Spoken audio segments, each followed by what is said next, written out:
পলাশির প্রান্তর থেকে 260 বছর পরে হলো নতুন করে এই দেশের মানুষ আবার জাগবে, আবার প্রতিবাদ করবে।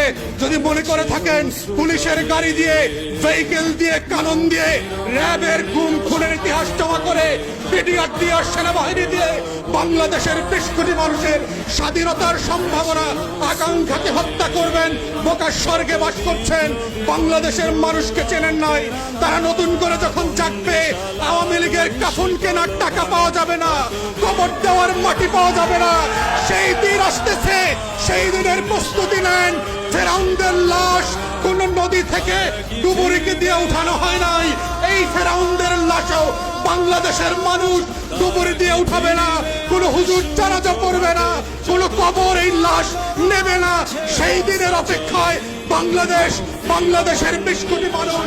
আমরা বারবার বলছি, আইয়ুব খানের রাজতন্ত্র আমরা মানি নাই, ইয়াহিয়া খানের রাজতন্ত্র আমরা মানি নাই, শেখ পরিবারের রাজতন্ত্র মানি না, মানছি না এবং মানব না।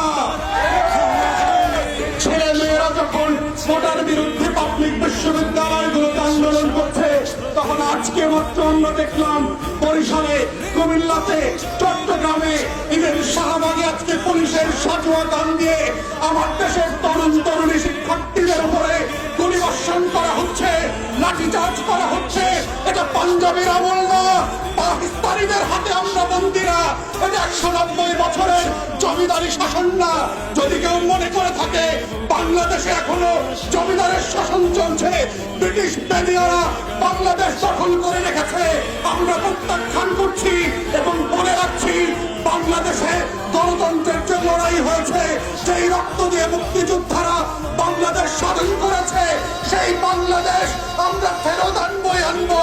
কোটা থাকবে না, ইদার শেখ পরিবার, হাসিনা থাকবে, না হয় বাংলাদেশের 20 কোটি মানুষ থাকবে।